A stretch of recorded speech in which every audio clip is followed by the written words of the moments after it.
Alam mo, doon sa ang napapansin ko doon sa Quadcom at before Mhm. na hindi pa tawag na Quadcom, yung mga tanong doon paulit-ulit na lang, Mhm. no?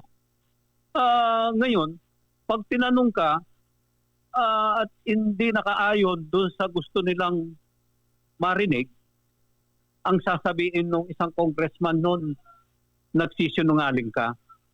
Bakit ganon?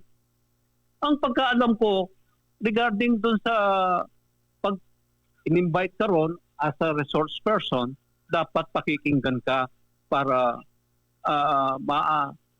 maging maayos yung pag-uusap nyo. Hindi yung pinagsigaw-sigawan ka, Mhm. no. Dapat nga yung isang research person, bigyan nila ng outline para mapaganda kung ano masasagot nila. Kung meron talagang batas na gagawin doon, para makatulong kami. No?